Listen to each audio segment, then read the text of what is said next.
ఉత్తరాదిలో గతంలో అనేక చోట్ల గుళ్ళు కూల్చేసి మసీదులు కట్టారు, లేదంటే వాళ్ళు అక్కడ నమాజ్ చేసుకునే వాళ్ళు, ఇట్లాంటి వార్తలు మనం చాలా చాలా విన్నాం గతంలో. దక్షిణాదిలో అలాంటి ఘటనలు ఉన్నాయా ఎక్కువగా? అంటే హైదరాబాద్ లో లేవా? ఎక్కడికో పోతున్నావమ్మా, నీ హైదరాబాద్ లో లేవా? ఎందుకు కూల్చేసి మసీదులు కట్టాల్సిన ఒక నీచమైన ఆలోచన, ఒక నీచమైన ఆలోచన. నా రాజ్యం ఇది, నేను చెప్పిందే వినాలా, అల్లాయే దేవుడు. అల్లాను కాదంటే నిన్ను చంపేస్తాం. నువ్వు విగ్రహాలని వాటిని నువ్వు పూజించడానికి లేదు, విగ్రహాలు ఆలయాల్ని ధ్వంసం చేస్తాం. కర్నూలు దగ్గర ఒక శక్తిపీఠం ఉన్నది తెలుసా? జోగులాంబ. వెళ్ళావా ఎప్పుడైనా? అందులో మసీదులు. మరి నువ్వు ఎక్కడో నార్త్కి వెళ్తున్నావు, నీ పక్కన ఉండేటటువంటి జోగులాంబ సంగతి ఏంది? దానికో చరిత్ర, దానికో పురాణం ఉంది అని చెప్పే వార్తలు ఎంతవరకు నిజం అంటారు? అసలు ఏం జరిగింది అంటే, ఐ మీన్ అమ్మవారు ఏదో ఫైటింగ్ చేసినప్పుడు వాళ్ళ మీద పోరాడింది, వాళ్ళు ఇక్కడ చనిపోయి, ఏవేవో స్టోరీస్ వాటి వెనక. నీకు జరిగింది ఆక్రమణ కాదా? పక్కన పెట్టి అమ్మవారు పోరాడింది, అయ్యవారు పోరాడారు. కాశీలో కూడా మెయిన్ టెంపుల్ లోనే ఉంది. మధుర, కాశీ తెలుసా నీకు? మధుర దేవాలయాన్ని కూల్చినటువంటి ఆ శిల్పాలని జామా మసీదు మెట్లుగా చేశారు. ఎందుకంత కక్ష? నువ్వు అక్కడ అన్నావు, నేను వచ్చింది నెల్లూరు జిల్లా ఉదయగిరి అని ఒక ఇది ఉంది. 300 గుళ్ళు ఉండేవట అక్కడ. ఒక్క గుడి సరి అయినటువంటి విధానంలో ఉందేమో, ఒక్కసారి వెళ్ళిరా. నేను ఇంకొక ప్లేస్ చెప్తా, అక్కడికి వెళ్ళు. అక్కడ నీకేం కనిపించిందో నాకు చెప్పు. వజూఖానా అంటే అదే వాళ్ళు కాళ్ళు చేతులు కడుక్కుంటారు కదా మసీదులో. ఒక మసీద్ చెప్తా ఓ, ఆ వజూఖానా మొత్తం మెట్లన్నీ కూడా ఈ దేవాలయాల రాళ్ళు. నువ్వు ఎక్కడో నార్త్కు పోతున్నావు, సౌత్లో ఏంది? రా ఒకసారి హంపి విజయనగరం చూడు, కడుపు రగిలిపోద్ది. అసలు ఎంత రాక్షసత్వం కాకపోతే ఒక అందమైన శిల్పాన్ని చేతితో కుట్టి ఇప్పుడు దాన్ని నాశనం చేయాలనేటటువంటి మనస్తత్వం ఉంటుందమ్మా. రాక్షసత్వం కాదు, మనిషిలో ఉండే రాక్షసత్వం కాదు. అందాన్ని అందంగా ఆరాధించలేని, అందాన్ని అందంగా స్వీకరించలేనటువంటి దౌర్భాగ్యపు మానసిక స్థితి అది. నువ్వు చూడనా, చూస్తే తెలుస్తుంది. హంపి విజయనగరాలని రాళ్ల గుట్టలు అయినా సరే అద్భుతమైన శిల్ప సంపద ఇంకా పగిలిపోయి కూడా వాటి అందాలను వెదజల్లుతూ ఉంటాయి. మీరు చిత్రకారుడు కాబట్టి మీరు బాగా ఎక్స్ప్లెయిన్ చేయగలుగుతారు ఈ క్వశ్చన్కి ఆన్సర్.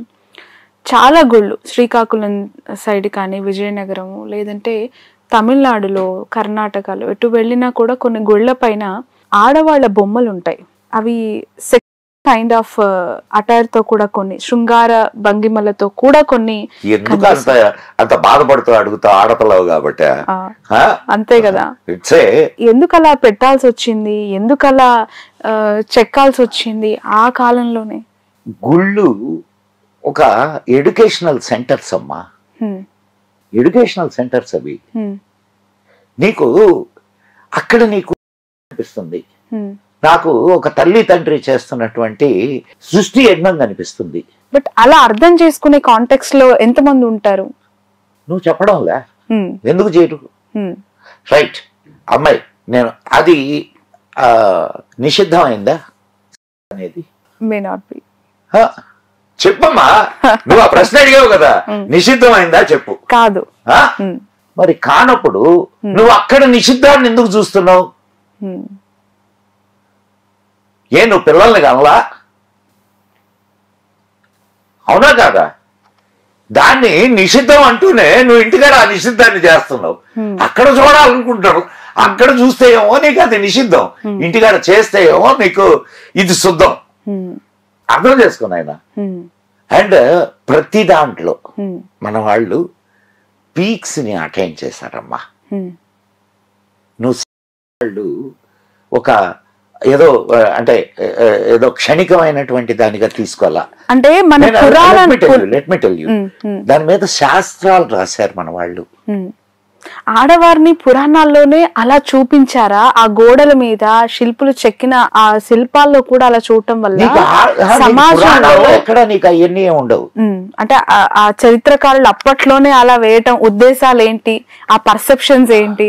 అందుకే లేడీస్ ని ఇలా లేడీస్ అని అక్కడ మగవాళ్ళు లేడా? మగవాడు ఉన్నాడా? లేడా? ఉన్నాడు. నువ్వు ఆడదాన్ని చూస్తాయో నీకు ఇదే, ఆడవాళ్ళు చూస్తాయో లేడీస్ లేడీస్ అంటే ఉమెన్ పర్సెప్షన్స్, ఆ రూపం తీర్చిదిద్దిన విధానం ఈ రోజుకి నువ్వు శ్రీకాకుళం వెళ్తే పైన జాకెట్ లేకుండా ఉంటారు. కేరళ వెళ్తే కేరళలో జాకెట్ లేకుండా ఇట్లా పైన అంటే ఇప్పుడు ఇది ఒక కండవా వేసుకుంటారు. నువ్వు ఎంతసేపటికి ఆడది అనగానే ఒక థాట్ తో ఎందుకు చూస్తున్నావు? ఆడదాని చన్నులు చూసినప్పుడు నువ్వు తాగినటువంటి పాలు గుర్తుకు రావడం లేదా? అవునా కాదమ్మా? లేదు, ఆమె మర్మాంగం చూసినప్పుడు నువ్వు పుట్టినటువంటి స్థానం గుర్తుకు రావడం లేదా నీకు? ఎంతసేపటికి మనిషి థాట్ ఏమన్నా టాయా ఆడది? ఈ దేశంలో ఆడది పవిత్రమైనటువంటి దేవత, శక్తికి స్వరూపం. అలా రాను రాను సతీ సాగమని చూసాం. భర్త చనిపోయిన ఎంబడే భార్య నందులో వేసి తగలబెట్టడం, అది మారుతూ మారుతూ కాలక్రమేణా కొన్ని నేను సతీ సాగమనం అంటే నా క్వశ్చన్, ఇట్లా రూపాంతరాలు చెందుతూ విమెన్ పైన వివక్ష సమాజంలో ఒక చిన్న చూపు. అంటే ఆడది కిచెన్ లో ఎట్మోస్ట్ తను కిచెన్ లో అన్ని సర్దుకోవాలి, పిల్లలకి అన్ని చక్కబెట్టాలి, జాబులు చేసుకోవాలి. ఇప్పటికీ కూడా ఇంకా మగ పెత్తనం, మగ జాతి ఆధిపత్యం కిందే ఆడది అనేది ఇంకా సమాజంలో కొనసాగుతుంది అని అనుకోవాలా? అప్పటి నుంచి అది ట్రాన్స్ఫార్మ్ అవుతూ వస్తూ ఉన్నా ఇప్పటికీ ఇంకా అదే సిచ్యువేషన్. అప్పటి నుంచి ట్రాన్స్ఫర్ ఎక్కడమ్మా? ఈ దేశంలో ఎంతమంది రాణులు రాజ్యాలు వెళ్ళారు చెప్పమ్మా? ఝాన్సీ లక్ష్మీబాయి, అబ్బక్క, ఎంతమంది ఉన్నారు తెలుసా? దాదాపు 40 మంది రాణులు ఉన్నారు, యుద్ధాలు చేసినటువంటి రాణులు. నిజమే, కానీ ఇప్పటికీ కూడా వారిపైన డామినేషన్ చేస్తున్న స్టోరీస్ ఎన్నో ఉన్నాయి కదా, వాటిని కూడా డామినేట్ చేస్తున్న మేల్ ఫ్యాక్టర్స్ చాలా. నా ఇంట్లో మా అమ్మది నా భార్యదే పెత్తనం. నేను బయటకు వస్తే మగోడిని. అది మీ గొప్పతనం ఏంది? అందరూ అలా ఉంటారు. నేను ఏదైనా ₹1 సంపాదిస్తే తీసుకుపోయి మా ఆవిడికి ఇవ్వాల, నా ఖర్చులకి నేను తీసుకోవాలి. మళ్ళా ఏమండి ప్లీజ్ అండి ఏమండి ఖర్చులకు ఇవ్వండి. నేను పల్లెల నుంచి వచ్చిన వాళ్ళ, పల్లెల్లో కూడా ఎవరికైనా ఏమన్నా పెట్టాలా అంటే ఇంట్లో ఆడవాళ్లే పెడతారు. అవును, మరి ఇది ఎక్కడి నుంచి వచ్చింది నువ్వు చెప్పినటువంటిది? ఇప్పటికే అదే నడుస్తుంది. ఇంట్లో ఆడవాళ్లే ఎవరికైనా ఏదైనా పెట్టాలన్నా, లేకపోతే ఎందుకమ్మాయి నేను ఒక చిన్న విషయం అడుగుతాను, చెప్పు. పెళ్ళైంది కదా నీకు? అంటే ఎక్కడో మనం ఉదాహరణలు తీసుకోవాల్సిన పనిలే. మీ అమ్మ అనుమతి లేకుండా, మీ అమ్మకు నచ్చకుండా, అంటే నీకు నచ్చడం అనేది ఓకే, దట్స్ ఇట్. మీ అమ్మ అంగీకారం లేకుండా మీ నాన్న నీకు పెళ్లి చేశాడా? మరి ఇక్కడే మనకి ఇన్ని ఉదాహరణలు కనిపిస్తుంటే నువ్వు ఏ కుటుంబంలోకైనా వెళ్ళు. ఎస్, అయితే నువ్వు చెప్పినటువంటి విషయంలో కొన్ని ఇవి ఉన్నాయి. ఈ దేశం మీద ఎప్పుడైతే ఈ దుండగుల దండయాత్రలు జరగడం మొదలెట్టినాయో స్త్రీని జాగ్రత్తగా కాపాడుకోవాల్సిన ఆవశ్యకత ఏర్పడింది. ఓకే, బయట కనిపిస్తే ఎక్కడ ఎత్తుకుపోతారో అని ఇళ్లలో దాచడం మొదలైంది. అదొక్కటే కాదు, పెళ్ళైన స్త్రీలను తాకరు. అవును. అందుకని చిన్నప్పుడే పెళ్లి చేసేవాళ్ళు, బాల్య వివాహాలు జరిగాయి. ఏమ్మా నువ్వు ఈ రాక్షసుల చేతుల్లో పడకుండా అగ్నికి ఆహుతైనటువంటి ఆ తల్లుల్ని ఏమనాలా? వాళ్ళందరూ గుర్తుకు రావడంలా నీకు? ఆ అకృత్యాలు కనిపించడం లేదా నీకు? అటువంటి భయంకరమైనటువంటి ఆచారాలు ధర్మంలో ఎట్లా ప్రవేశించినాయి? ఎస్, కొన్ని అనాచారాలు ఇప్పుడు ఇది నిరంతరంగా సాగుతున్నటువంటి సమాజ ప్రవాహం. ఈ కాల ప్రవాహంలో అనేకమైనటువంటి మధ్యలో వస్తూ ఉంటాయి చెడ్డ సాంప్రదాయాలు. ఇప్పుడు ఒక చిన్న విషయం అడుగుతాను, చెప్పు. నా భర్త లేకపోతే నేను బ్రతకలేను, నా భర్తతోటే నేను చచ్చిపోతాను, నాకొద్ది జీవితం, నా భర్త లేని జీవితం నాకొద్దు అని ప్రేమించే భార్య నిప్పుల్లో దూకింది. ఎవరు తొయ్యలా, ఎవరు తొయ్యలేదు. నా భర్త లేకుండా నేను బ్రతకలేను అని దూకింది. లేదు, దూకలేదు, చచ్చిపోయింది. ఆయన లేకుండా నేను బతకలేకపోతున్నాను, చచ్చిపోయింది. మంచి విషయమా కాదా? మంచి చెడు అనేది అటు పక్కన పెడదాం. రే, నా పెళ్ళానికి నా మీద ప్రేమ ఉంది, కానీ దానికి నిప్పులంటే భయం రా, అందుకని నేను చస్తే దాన్ని కూడా నాతోటి తొయ్యండి రా. ఒక మంచి ఆలోచన ఎంత భయంకరమైన ఆలోచనగా మారిందో ఆలోచించు. అది నిజం తెలుసుకోకనా, తెలియకనా, లేదంటే ఒక మానవుడి అహంకారం ఉంటదమ్మా ఒకటి. ఆ అహంకారాన్ని జయించడు మానవుడు. వాడు ఏదనుకుంటాడో అది. ఎందుకు అసలు ఇంట్లో అంటే ఆఫ్కోర్స్ నేను ఉదాహరణకు మాత్రమే చెప్తున్నాను. ఆయన ఇద్దరు భార్యాభర్తలు ఉంటారు, ఎవడి మాట వాళ్ళు చెల్లించుకోవాలని చూస్తారు, అవునా కదా? కానీ ఒక్క నిమిషం ఇద్దరు కలిసి కూర్చొని ఆలోచించుకుంటే కాస్త ప్రశాంతంగా హాయిగా ఇద్దరు కలిసి బజార్కి వెళ్ళి ఏదో హోటల్లో టిఫిన్ చేస్తారు, అవునా కదా? దేశంలో దురాచారాలు లేవని చెప్పట్లేదు, ఎస్ ఉన్నాయి. అయితే ఇంకొక గొప్ప విషయం కూడా ఉంది ఈ ధర్మంలో, ఈ దేశంలో. ఇది దుర్మార్గం, ఇది తప్పు అని తెలిసిన తర్వాత సరిదిద్దుకునేటటువంటి ఆప్షన్, సరిదిద్దుకునేటటువంటి మనస్తత్వం ఉంది ఈ ధర్మంలో వాళ్ళకి. ఈరోజు బాల్య వివాహాలు జరుగుతున్నాయా? ఈరోజు సతీ సహగమనాలు జరుగుతున్నాయా? చెప్పమ్మా. ఎందుకు సరిదిద్దుకున్నాం? ఎందుకు? అది తప్పు కాబట్టి. ఇస్లాంలో చిన్నపిల్లలకు వివాహం చేస్తారు, ఇప్పటికీ చేస్తారు, జరగట్లే ఇక్కడ. ఇదే హైదరాబాద్ లో ఎంతమంది చిన్న బిడ్డల్ని అరబు షేకులు కమ్మారు. ఏమ్మా మాట్లాడు, ఏ వాళ్ళు బిడ్డలు కాదా? ఏం నీ బిడ్డలు కనిపించడం వాళ్ళల్లా? దశావతార మూవీలో కమల్ హాసన్ చెప్పే ఒక డైలాగ్ ఉంటుంది, మన హిందువులే రెండు వర్గాలుగా విడిపోయి. వాడు హిందువేనమ్మా కమల్ హాసన్ అంటే ఆ సినిమాలో, అక్కడ సినిమాలో నేను మాట్లాడుతున్నాను, కమల్ హాసన్ గురించి పర్సనల్ గా కాదు. హిందువులు రెండు వర్గాలుగా, శివభక్తులుగా, వైష్ణవులుగా రెండు వర్గాలుగా చీలిపోయి ఆధిపత్య పోరుతో రగలటం, లేదంటే సినిమాలను చూసి చరిత్రలు మాట్లాడితే ఇట్టే ఉంటదమ్మా. ఇక్కడ ఉండేటటువంటి సినిమాల్లో, సినిమా వాళ్ళల్లో మొత్తం కమ్యూనిస్టులు, ఎథీస్టులు పాదాలు వేసుకొని కూర్చొని ఉన్నారు. వాళ్ళు ముస్లింల గురించి ఒక్క మాట మాట్లాడరు. నువ్వు చూడు, ఏ సినిమా అయినది హిందువు అనగానే విలన్ ఎట్లుంటాడు అంటే ఇట్లా బొట్టు పెట్టుకొని ఉంటాడు, వాడు మెడలో రుద్రాక్షలు వేసుకొని ఉంటాడు, పెద్ద గడ్డం వేసుకొని, పెద్ద ఒక ఎంటి కొడుకులు అసలు నరకాలనిపిస్తుంది నాకు.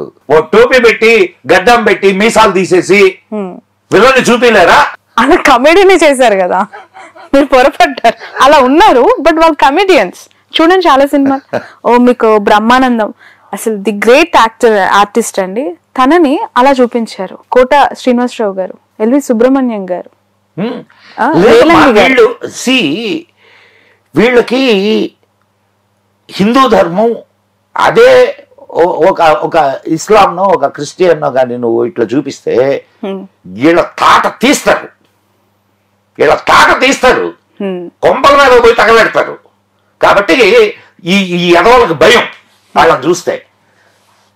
ఏమన్నది హిందువులే కాబట్టి ఎట్లా చేసినా ఇబ్బందిలే, ఏమన్నా ఇబ్బందిలే. ఇప్పుడు చాలా మంది డైరెక్టర్లు మీ మీద ఫైర్ అయిపోతారు ఇంకా ఇలా మాట్లాడి. ఏం తప్పే ఉందంట. ఈరోజు టెర్రరిస్టులు అందరూ ఎవరమ్మా? ఏం వాళ్ళ మీద సినిమాలు తీమను. ఏదో హిందువులు మాత్రమే అన్యాయం చేస్తున్నారు, తక్కిన వాళ్ళు చాలా ధర్మాత్ములు. ఇది కాన్సెప్ట్. ఎంతవరకు ఉంటుందంటారు? కాదు, ఈ దేశంలో లక్షల ఎకరాల భూముల్ని ఆక్రమించినటువంటి వీళ్ళు కనిపించడం లేదా? కనిపిస్తున్నారు లేదా? ఏం వాళ్ళని విలన్లుగా చూపించలేవా? సిగ్గులే. ఏదో డబ్బుల కోసం నీ ధర్మాన్ని నువ్వు కించపరుచుకుంటున్నావు. ఆ సినిమా మొదలు పెట్టేటప్పుడు టెంకాయ కొడతారు, దండం పెడతారు, వెంకటేశ్వర స్వామి దీవెనలతో అంటారు.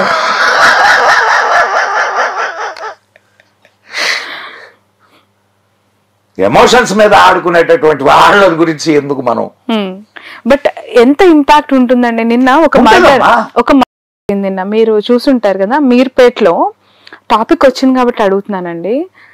ఓటీటీలో లేదంటే ఇక్కడ సూక్ష్మదర్శిని, దృశ్యం లాంటి సినిమాలు చూశాను బాగా ఎక్కువ అని చెప్పి ఏదో ఇండైరెక్ట్ గా హింట్ ఇచ్చారంట. పోలీసులు కూడా ఈ కేసుని ఎలా నారేట్ చేయాలో మాకు అర్థం కావట్లేదు, అలాంటి రీతిలో ఈయన అని చెప్పి it was very emotional. CP Sudheer Babu గారు హీటర్ తో కాల్చి ఉడకబెట్టి కాల్చి పొడి మనిషిలో ఉండేటటువంటి రాక్షసత్వాన్ని, ఎమోషన్స్ ని ఎంత.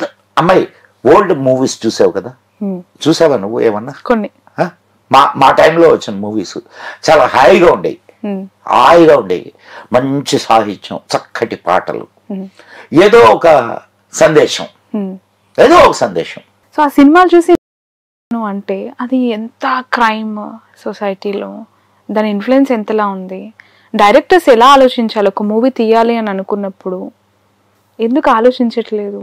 కమర్షియలైజ్ అయిపోయింది. ఎవడికి సోషల్ కాన్షియస్నెస్ ఎవడికమ్మా? నేను కోట్లు పెడుతున్నాను, నేను రూపాయలు పెడితే లక్షలు తీసుకోవాలా, కోట్లు పెడితే వేల కోట్లు తీసుకోవాలా, ఇది కదా ఆలోచన. Social binding, this is my society అని ఎవడు అనుకుంటున్నాడు చెప్పు? నేను ఈ సొసైటీకి దూరం, I am the creator, I am the king. Me experience లో ఇన్ని వేల బుక్స్, కొన్ని వందల కొద్ది తిరిగేసిన మీ పఠనం ద్వారా తెలుసుకున్నది ఏంటి? హిందూగా పుట్టిన ఒక వ్యక్తి చనిపోయే లోపు మోక్షం రావాలి అంటే ఈ పలానా పుణ్యక్షేత్రాలు దర్శించుకుంటే మోక్షం వస్తుంది. రాదు. ఎందుకు? మనం చేసిన పాపాలు అలా ఉన్నాయా? రాదు. పాపాలు పోవు. ఏ గుడికి వెళ్ళినా రాదు. ఎందుకు? గుడికి వెళ్ళినంత మాత్రాన మోక్షం వచ్చే పని అయితే గుడికి వెళ్ళిన వాళ్ళందరికీ మోక్షం రావాలా? నువ్వు గుడి ప్రాథమిక స్థితి, అక్కడి నుంచి ఎదుగు, దైవత్వం వైపు అడుగులు వేయి. అసలు దేవుడు ఎవరు, ఎట్లా ఆరాధించాలా, ఆయనలో కలవాలి అని అంటే నువ్వేం చేయాలా, ఆ సాధన చేస్తే నీకు మోక్షం వస్తుంది. కానీ దేవుడి దగ్గరికి పోయి ఏంటో ఇక్కడ. సరే, ఇంకొక మంచి దోహా గుర్తొచ్చింది, చెప్తాను. కబీర్ దోహానే. కర్మే మాలా ఫిరై జీబ్ ఫిరై ముహ్ మాహి, మనువాతో దశ దిశ ఫిరై యహతో సుమిరన్ నాహి. అంటే చేతిలో జపమాల తిరుగుతూ ఉంటది, నోట్లో ఓం నమ శివాయ, ఓం నమ శివాయ, ఓం నమ శివాయ. వాడు ఏం చేస్తున్నాడు? ఓం నమ శివాయ, ఓం నమ శివాయ, ఓం నమ శివాయ. నా పెట్లో డబ్బులు తెస్తున్నట్టుంది మా ఆవిడ.